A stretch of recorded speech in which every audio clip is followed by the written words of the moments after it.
Hi friends, എല്ലാവർക്കും നമസ്കാരം. എല്ലാവർക്കും സുഖമെന്ന് വിശ്വസിക്കുന്നു. ഇനി ഞാൻ നിങ്ങളായിട്ട് ഷെയർ ചെയ്യുന്നത് നമുക്ക് ചോറിൻ്റെ ഒപ്പവും ചപ്പാത്തിയുടെ കൂടെയൊക്കെ കഴിക്കാൻ പറ്റിയൊരു വെണ്ടക്ക പാൽ കറിയുടെ റെസിപ്പി ആയിട്ടാണ്. നല്ല അടിപൊളി റെസിപ്പിയാണ്. അത് നമുക്ക് ചോറിൻ്റെ കൂടെ ആണെങ്കിലും മെഴുക്കുവരട്ടി ചമ്മന്തി ഇവയുടെയൊക്കെ നല്ല കോമ്പിനേഷനാണ്. അവരുടെ ചപ്പാത്തിയുടെ കൂടെ ആണെങ്കിലും വളരെ നല്ലൊരു കറിയാണ്. തേങ്ങാപ്പാലൊക്കെ ഇട്ട് വെക്കുന്നതുകൊണ്ട് അധികം എരിവൊന്നുമില്ല. അതുകൊണ്ട് തന്നെ കുട്ടികൾക്കൊക്കെ ഇത് വളരെ ഇഷ്ടപ്പെടും. നല്ല ഹെൽത്തിയുമാണ്. ഇപ്പോൾ ഈ കർക്കിടക മാസത്തിലും ഈ കൊറോണ സമയത്തൊക്കെ നമുക്ക് കഴിക്കാൻ പറ്റിയ നല്ല റെസിപ്പിയാണ്. ഇന്ന് ഞാനിപ്പോൾ ലഞ്ചിന് ഉണ്ടാക്കിയിരിക്കുന്നത് ഈ വെണ്ടക്ക കറിയും അച്ചിങ്ങ മെഴുക്കുവരട്ടിയും ഒരു ഉള്ളി മുളകും കൂടിയുള്ളൊരു ചമ്മന്തിയും കൂടെയാണ്. അപ്പോൾ അച്ചിങ്ങ മെഴുക്കുവരട്ടിയുടെ റെസിപ്പി നമ്മൾ നേരത്തെ ഇട്ടിട്ടുള്ളതാണ്. അപ്പോൾ ഈ ഉള്ളി മുളകൊക്കെ ചതച്ചതിൻ്റെ ഇതും കൂടെ ഞാൻ ഈ വീഡിയോയിൽ ഉൾപ്പെടുത്തിയിട്ടുണ്ട്.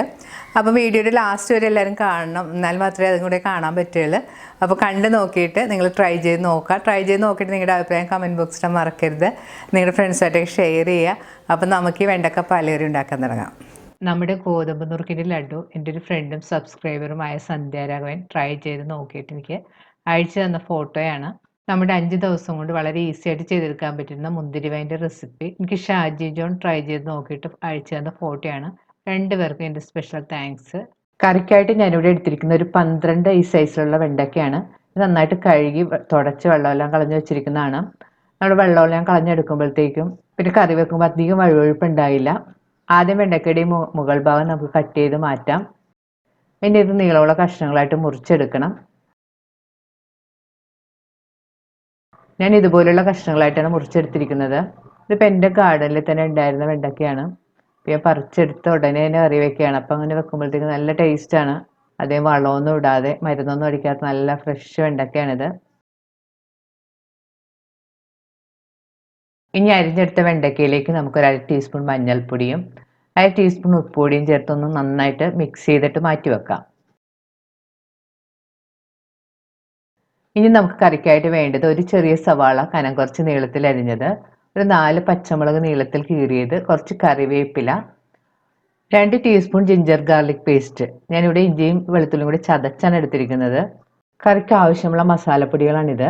ഈ കറിയിൽ നമ്മൾ മുളക് പൊടി വളരെ കുറച്ച് ചേർക്കുന്നുള്ളൂ.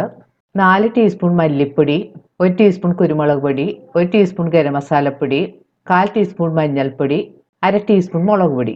ഇനി വേണ്ടത് ഒരു മീഡിയം സൈസിലുള്ള തക്കാളി ചെറിയ കഷ്ണങ്ങളായിട്ട് മുറിച്ചത്.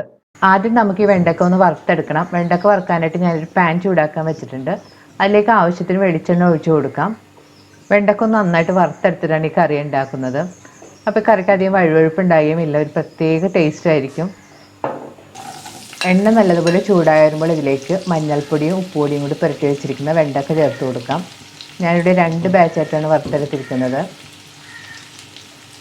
വെണ്ടക്ക ചേർത്തതിന് ശേഷം സ്റ്റവ് ഒരു മീഡിയം ഫ്ലെയിമിൽ വെച്ച് വേണം വറുത്തെടുക്കാനായിട്ട്, അല്ലെങ്കിൽ വെണ്ടക്കയുടെ പുറമൊക്കെ പെട്ടെന്ന് കരിഞ്ഞു പോകും. ഇപ്പോൾ വെണ്ടക്കയുടെ ഒരു സൈഡ് മൂത്ത് ഭാഗമായി വന്നിട്ടുണ്ട്. ഇനി നമുക്കൊന്ന് തിരിച്ചിട്ട് കൊടുക്കാം. ഇങ്ങനെ തിരിച്ചു മറിച്ചിട്ട് വെണ്ടക്കയുടെ പുറമൊക്കെ ചെറിയ ബ്രൗൺ കളർ ആവുന്നവരെ വറുത്തെടുക്കണം. കൂടുതൽ കരിഞ്ഞു പോകാതെ നോക്കണം. ഇപ്പോൾ വെണ്ടക്ക ഒന്ന് സോഫ്റ്റായി പുറമൊക്കെ ചെറിയ ബ്രൗൺ കളറായി വന്നിട്ടുണ്ട്. ഈ സമയത്ത് വെണ്ടക്ക നമുക്കൊരു പ്ലേറ്റിലേക്ക് കോരി മാറ്റാം. ഇതുപോലെ തന്നെ നമുക്ക് ബാക്കിയുള്ള വെണ്ടക്കയും വറുത്തെടുക്കാം.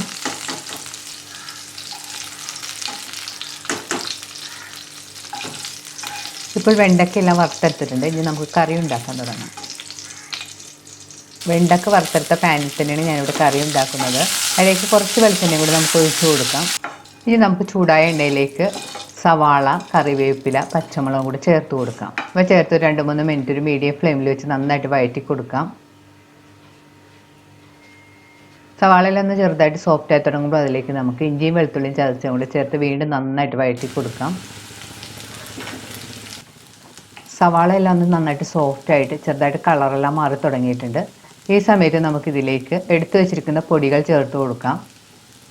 നമ്മളിതിൽ ചേർത്തിരിക്കുന്നത് മല്ലിപ്പൊടി, മുളക് പൊടി, മഞ്ഞൾപ്പൊടി, കുരുമുളക് പൊടി, ഗരം മസാലപ്പൊടിയാണ്. പൊടികൾ ചേർത്തിട്ട് ചെറിയ തീയിൽ വെച്ച് നന്നായിട്ട് വഴറ്റി കൊടുക്കണം. ഈ കറിയിൽ നമ്മൾ മുളക് പൊടി വളരെ കുറച്ച് ചേർക്കുന്നുള്ളൂ. എരിവിനായിട്ട് നമ്മൾ കൂടുതൽ എടുത്തിരിക്കുന്നത് പച്ചമുളകും കുരുമുളക് പൊടിയുമാണ്. ഇതുപോലെ പാല് കറിയെല്ലാം വെക്കുന്ന സമയത്ത് നമ്മൾ മുളക് പൊടി വളരെ കുറച്ച് മാത്രം എടുത്താൽ മതി. എടുത്തില്ലെങ്കിലും കുഴപ്പമില്ല. കൂടുതലൊക്കെ എടുത്തിട്ടുണ്ടെങ്കിൽ കറിയുടെ കളർ തന്നെ മാറിപ്പോവും, ഒരു ചുവന്ന കളർ വരും. ഇപ്പോൾ പൊടികളുടെ പച്ചമണമൊക്കെ ഒന്ന് മാറി വന്നിട്ടുണ്ട്. ഈ സമയത്ത് നമുക്ക് ഇതിലേക്ക് ചെറുതായിട്ട് അരിഞ്ഞു വെച്ചിരിക്കുന്ന തക്കാളിയും കൂടി ചേർത്ത് കൊടുക്കാം. തക്കാളി ചേർത്ത് നന്നായിട്ട് വഴറ്റി കൊടുക്കണം. തക്കാളിയൊക്കെ ഒന്ന് ചെറുതായിട്ട് ഉടഞ്ഞു വരുന്നവർ വഴറ്റാം. ഇതിലേക്ക് കുറച്ച് ഉപ്പുപൊടിയും കൂടി ചേർത്ത് നന്നായിട്ട് വഴറ്റി കൊടുക്കാം. ഉപ്പുപൊടി ചേർക്കുമ്പോൾ ശ്രദ്ധിക്കണം, നമ്മൾ നേരത്തെ വെണ്ടക്ക വറുക്കുന്നതിന് മുമ്പ് ഉപ്പുപൊടി ചേർത്തിട്ടുള്ളതാണ്. അപ്പോൾ കുറച്ച് ചേർത്തിട്ട് പിന്നീട് ആവശ്യമുണ്ടെങ്കിൽ ചേർത്ത് കൊടുത്താൽ മതി. ഇപ്പോൾ തക്കാളിയെല്ലാം ഒന്ന് ഉടഞ്ഞു വന്നിട്ടുണ്ട്. ഈ സമയത്ത് നമുക്ക് ഇതിലേക്ക് കുറച്ച് തേങ്ങാപ്പാൽ ചേർത്ത് കൊടുക്കാം. ഞാനിവിടെ തേങ്ങ പിഴിഞ്ഞെടുത്തിട്ട് അതിൻ്റെ 2/2 പാൽ 1/2 കപ്പ് പാലാണ് ഞാനിവിടെ ചേർത്ത് കൊടുത്തിരിക്കുന്നത്. ഞാൻ തേങ്ങ നല്ലതുപോലെ മിക്സിയിലിട്ട് അടിച്ചെടുത്തതിന് ശേഷം ആദ്യം 1 കപ്പ് കട്ടിയുള്ള പാലെടുത്ത് മാറ്റി വെച്ചിട്ടുണ്ട്. അതിന് ശേഷം 1/2 കപ്പ് 2/2 പാൽ എടുത്തതാണ് ഇപ്പോൾ ഒഴിച്ചത്. ഇപ്പോൾ നിങ്ങൾക്ക് തേങ്ങാപ്പാലൊക്കെ എടുക്കാൻ ബുദ്ധിമുട്ടാണെങ്കിൽ ടെനിൽ കിട്ടുന്ന കോക്കനട്ട് മിൽക്കോ അല്ലെങ്കിൽ കോക്കനട്ട് പൗഡറോ ഒക്കെ കലക്കി ചേർത്താലും മതി. 2/2 പാൽ ചേർത്ത് കഴിഞ്ഞ് ഇപ്പോൾ കറി നന്നായിട്ട് തിളച്ച് വന്നിട്ടുണ്ട്. ഇനി നമുക്കിത് കുറച്ച് സമയം മൂടി വെക്കാം. ഒരു മീഡിയം ഫ്ലെയിമിൽ ഒരു 3-4 മിനിറ്റ് ഒന്ന് മൂടി വെച്ച് കുക്ക് ചെയ്യാം. അപ്പോൾ സവാളയും തക്കാളിയൊക്കെ നന്നായിട്ട് വെന്തുടഞ്ഞ് കിട്ടും. ഇപ്പോൾ മൂടി വെച്ചിട്ടൊരു 3-4 മിനിറ്റ് എല്ലാം കഴിഞ്ഞിട്ടുണ്ട്. ഇപ്പോൾ വെണ്ടയ്ക്കയും സവാളയൊക്കെ നന്നായിട്ട് വെണ്ടയ്ക്ക വന്നിട്ടുണ്ട്. ഇനി നമുക്കിതിലേക്ക് വറുത്ത് വെച്ചിരിക്കുന്ന വെണ്ടയ്ക്ക ചേർത്ത് കൊടുക്കാം. വെണ്ടയ്ക്ക ചേർത്തതിന് ശേഷം ഒന്ന് സ്പൂൺ കൊണ്ട് നന്നായിട്ട് മിക്സ് ചെയ്ത് കൊടുക്കാം. വെണ്ടയ്ക്ക ചേർത്തതിന് ശേഷം അധികം നേരം ഒന്നും കുക്ക് ചെയ്യേണ്ട ആവശ്യമില്ല. വെണ്ടയ്ക്ക ഓൾറെഡി നമ്മൾ വറുത്തെടുത്തിട്ടുള്ളതാണ്.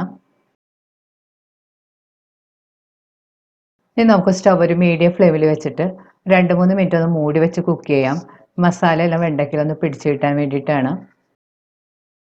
അപ്പോൾ മൂടി വെച്ചിട്ട് 2-3 മിനിറ്റ് എല്ലാം കഴിഞ്ഞിട്ടുണ്ട്. വെണ്ടയ്ക്കയെല്ലാം നന്നായി പാകമായി വന്നിട്ടുണ്ട്. കറിയൊക്കെ ഒരുവിധം കുറുകിയൊക്കെ വന്നിട്ടുണ്ട്.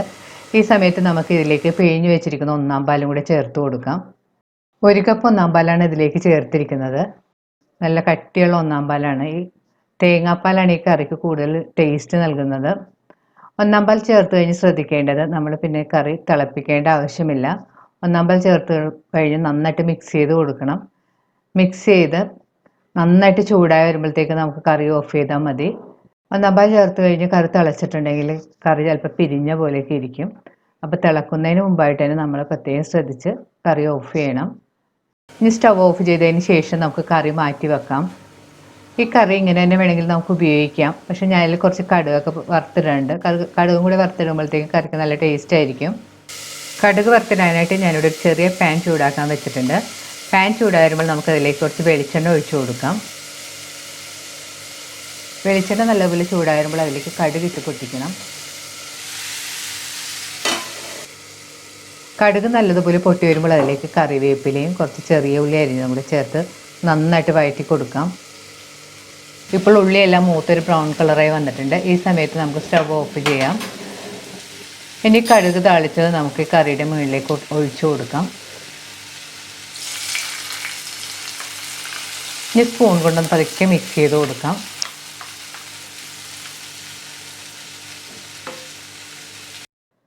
ഇപ്പോൾ നമ്മുടെ വളരെ രുചികരമായ വെണ്ടക്ക പാലയർ റെഡിയായി കഴിഞ്ഞ് വളരെ ടേസ്റ്റിയും കാണാനും നല്ല ഭംഗിയാണ്. നമുക്ക് ചപ്പാത്തിയുടെ കൂടെയും ചോറിൻ്റെ കൂടെയൊക്കെ നല്ല കോമ്പിനേഷനാണ്.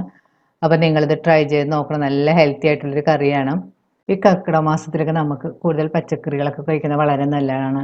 അങ്ങനെയുള്ള സമയങ്ങളിൽ നമുക്ക് കഴിക്കാൻ പറ്റിയൊരു അടിപൊളി കറിയാണിത്.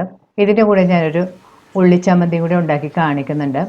വളരെ ഈസി ആയിട്ട് ചെയ്തെടുക്കാൻ പറ്റുന്നതാണ്. നല്ല കോമ്പിനേഷനുമാണ്. അപ്പോൾ നമുക്കത് എങ്ങനെയാണ് ഉണ്ടാക്കുന്നതെന്ന് നോക്കാം. ഞാനൊരു കൈപ്പിടിയുടെ അളവിൽ ഉള്ളി എടുത്ത് ചതച്ചെടുത്തിട്ടുണ്ട്. അത് നമുക്കൊരു ചെറിയ പാത്രത്തിലേക്ക് മാറ്റാം. ഇനി നമുക്കിതിലേക്ക് ഒരു 1/2 ടീസ്പൂൺ ഉപ്പുപൊടി ചേർത്ത് കൊടുക്കാം. ഞാനിതിലേക്ക് ഒരു 2 ടീസ്പൂൺ മുളക് പൊടിയും കൂടി ചേർത്ത് കൊടുത്തിട്ടുണ്ട്. മുളക് പൊടിയൊക്കെ നിങ്ങളുടെ എരിവിൻ്റെ പാകത്തിനനുസരിച്ച് ചേർത്ത് കൊടുക്കാം. ഇനി ഇതിലേക്ക് ആവശ്യത്തിനുള്ള വെളിച്ചെണ്ണയും കൂടി ചേർത്ത് കൊടുക്കണം. വെളിച്ചെണ്ണ നമ്മൾ കുറച്ച് അധികം ചേർത്ത് കൊടുക്കണം, എന്നാൽ മാത്രമേ നല്ലൊരു ടേസ്റ്റ് ഉണ്ടാവുള്ളൂ. വെളിച്ചെണ്ണ ചേർത്തിട്ട് നന്നായിട്ട് മിക്സ് ചെയ്ത് കൊടുക്കണം. ഉപ്പെല്ലാം ടേസ്റ്റ് ചെയ്ത് നോക്കിയിട്ട് ആവശ്യത്തിന് ചേർത്ത് കൊടുക്കാം. ഇനി ഇതിലേക്ക് ഒരു ചെറിയ നെല്ലിക്ക വലുപ്പത്തിലുള്ള വാളംപുളിയും കൂടി ചേർത്ത് കൊടുക്കാം. വാളംപുളി ചേർത്ത് കഴിഞ്ഞ് കൈകൊണ്ട് നന്നായിട്ട് ഒന്ന് നിരടി മിക്സ് ചെയ്ത് യോജിപ്പിക്കണം. ഇപ്പം നമ്മുടെ അടിപൊളി ടേസ്റ്റി ആയിട്ടുള്ള ഉള്ളിയും മുളക് ചമ്മന്തിയും കൂടി റെഡി ആയിട്ടുണ്ട്. ഈ വെണ്ടക്ക കറിയുടെ നല്ല കോമ്പിനേഷനാണ്. ഞാനിപ്പോൾ ഇന്ന് ലഞ്ചിന് ഉണ്ടാക്കിയിരിക്കുന്നത് വെണ്ടക്ക കറിയും അച്ചിങ്ങ മെഴുക്ക് പുരട്ടിയതും ഈ ചമ്മന്തിയുമാണ്. നല്ല അടിപൊളി ടേസ്റ്റി ആയിട്ടുള്ളൊരു ലഞ്ചാണ്. അച്ചിങ്ങ മെഴുക്ക് പുരട്ടിയുടെ റെസിപ്പി ഞാൻ നേരത്തെ ഇട്ടിട്ടുള്ളതാണ്.